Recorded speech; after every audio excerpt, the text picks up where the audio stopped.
2 चमचे तूप टाकून घेऊ खिचडीसाठी.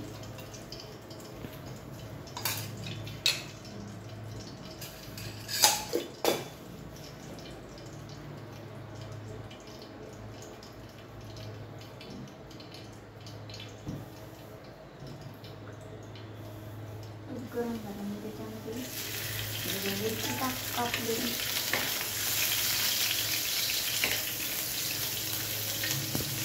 आमच्याकडे खिचडीला जिरे टाकत नाही, काही ठिकाणी जिरे टाकतात पण आमच्याकडे नाही टाकत जिरे टाकत. आता थोडीशी चांगली घेऊन थोडी मिरची तुपात त्याचा फ्लेवर त्या तुपात उतरण्यासाठी साबुदाणा टाकून घ्यायचा.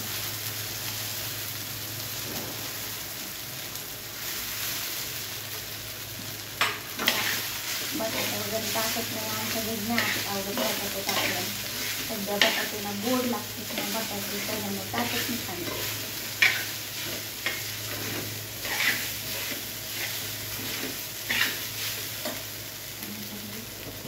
चवीनुसार चवीपुरतं मीठ टाकून तरी चमच्याने मीठ टाकत नाही, मला हाताचाच अंदाज.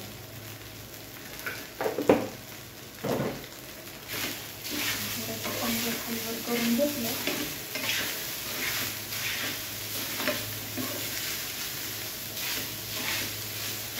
गॅस थोडा मीडियम करायचा, नाही ती खाली चिटकते. त्याच्यामध्ये टाकू शेंगदाण्याचं कूट. शेंगदाण्याचं कूट थोडं जास्त टाकायचं, जास्त मोठं करत नाही शेंगदाण्याचं कूट, कारण शेंगदाण्याचं जास्त मोठं आपल्याला आवडतच नाही. आणि असं टाकलं ना एकदम एक दाणा सुद्धा होतो खिचडी. खायला पण छान लागते अशी.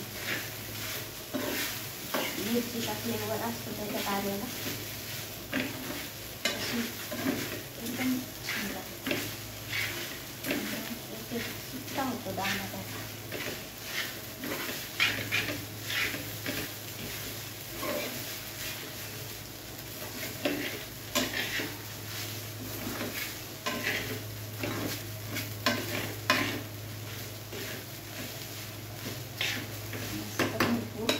शेंगदाण्याचा कूट थोडं 2 मिनिटांनी त्याची वाफ काढून घ्यायची.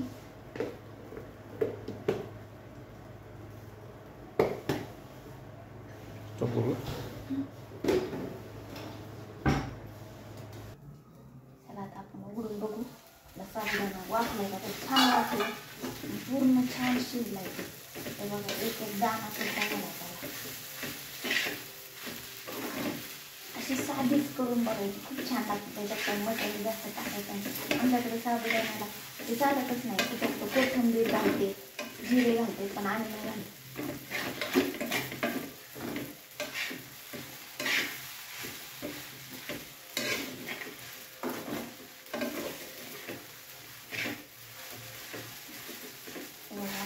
एक दाणा मोठा झाला. तुम्ही अशी एकदा करून बघा, छान लागते खायला. सिंपल, जास्तीचं काही नसतं त्याच्यामध्ये.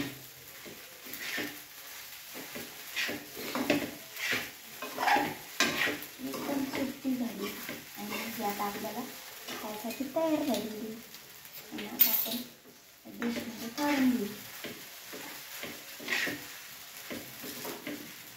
दाखवते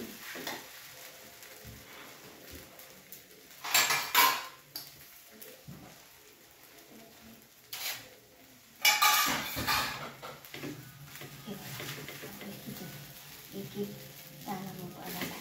गरम आहे तरी एवढी नाही, थंड झाल्यात तर पूर्ण सुटते ती. गरम आहे तरी येते तर दाणा मोकळा. तर तुम्हाला ही रेसिपी आवडली का ते नक्की कमेंट करून सांगा. व्हिडिओला लाईक करा, शेअर करा आणि सबस्क्राईब करायला विसरू नका. Thank you video बघितल्याबद्दल.